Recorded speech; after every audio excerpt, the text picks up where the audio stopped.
ladies and gentlemen, Genevieve Joel. Oh, wow. That was great, huh? Hi, everybody.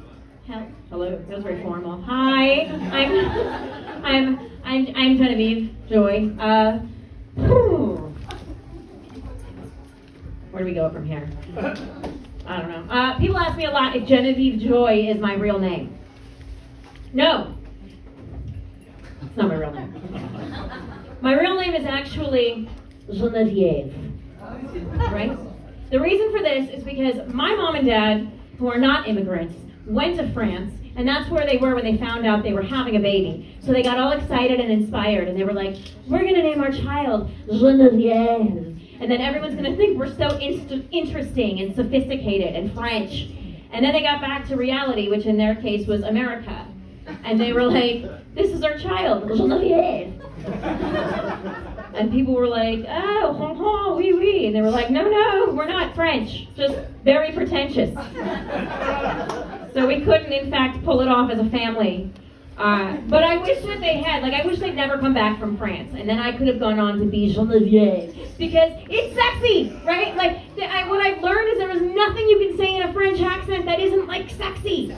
I had this friend, her name was Ness. She was from Provence. She was my height, she was 400 pounds, and she was the hottest chick I've ever met in my fucking life.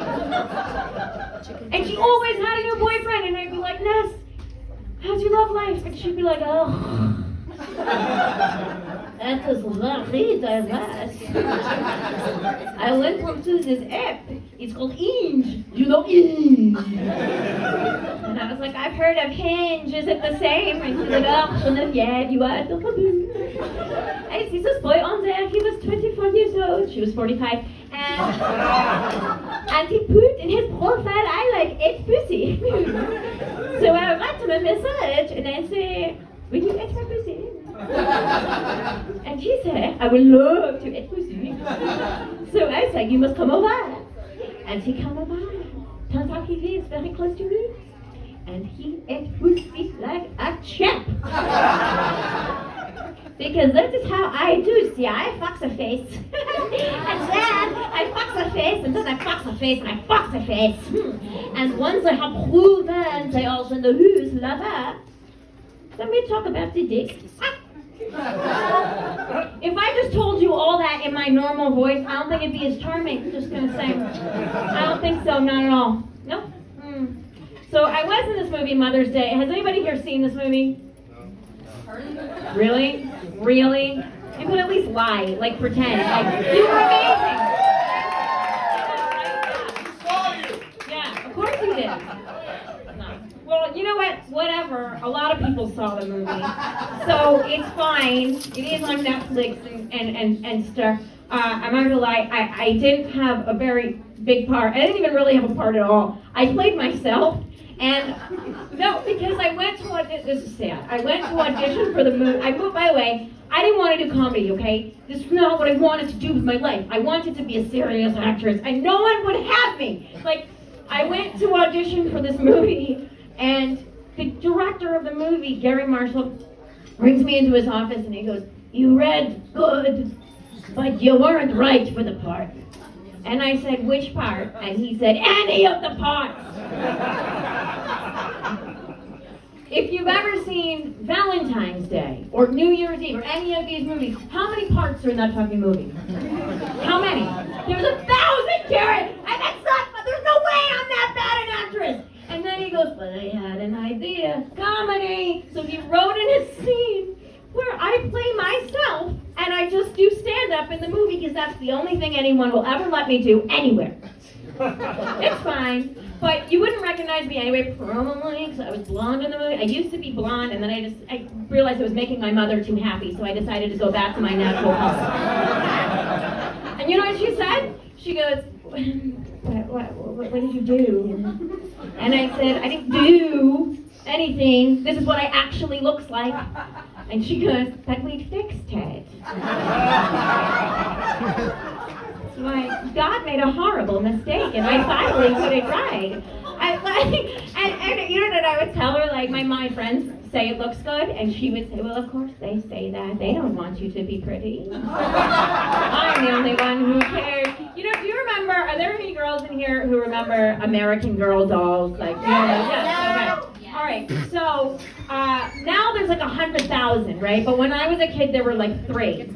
And it was a catalog, and it was like a very big deal which one you remember, right? It's like you get the one, and you want the one that looked, and Samantha was kind of like the cool one, and like whatever. So I wanted the one with the brown hair and the blue eyes, because that's what I looked like, and I thought I was pretty. What did I know? And so I sent away, I circled it, I read, whatever, the whole thing, mail it to Santa Claus, and I see the box in the morning, I open it up, and who is under my tree but Kirsten from Scandinavia.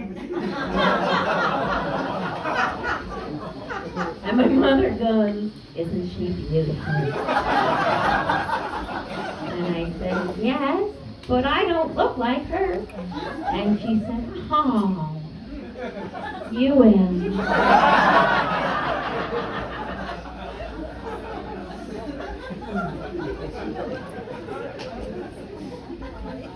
Nice lady. I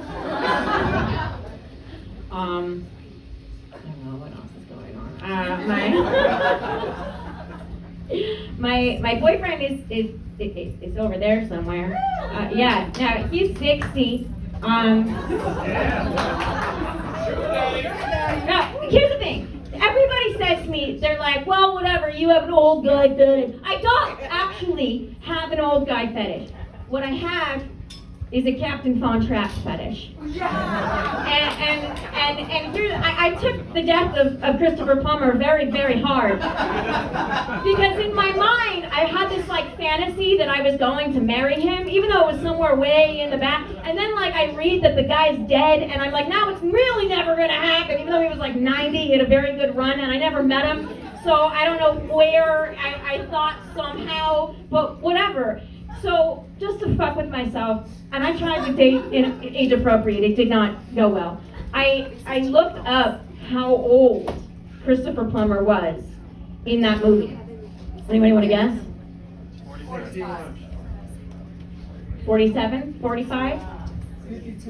60. He was 35! 35! That's what 35 used to get you. He was elegant. He had all these kids. He like stood up to the Nazis. That was 30. He carried the little one over the hills and the Alps. I mean, you've all seen this movie. Like, what? You know what dating a 35-year-old gets you now? It gets you almost arrested for stealing Pokemon cards at a Target. In the middle of the day! So sad. So sad. I didn't make that up. That happened. I'm not that creative. I'm really not. Phone calls in the middle of the night tell my parents I love them, because every millennial is either medicated or desperately needs to be. You know it's true. All right. It's fine. I'm going to die alone. It's fine. I have a cat. He's great. He is. He's got herpes, though. No, he's not so great. Do you know this could happen? Cats getting herpes? I don't fucking know. I'm fucking filthy. I went to the vet, and I was like, what's going on? And the vet was like, your cat has herpes. And I was like, and then the vet looked at me like I was the most immature pet owner ever to come through his doors. And I was like, well, it's kind of funny. He's like, no. And so I called my mother, and I was like, Rooster, that's his name, has herpes. And she was like, oh, that's terrific, so you're going to get it now? I was like, fuck you, Mom. We use protection. All right. Thank you.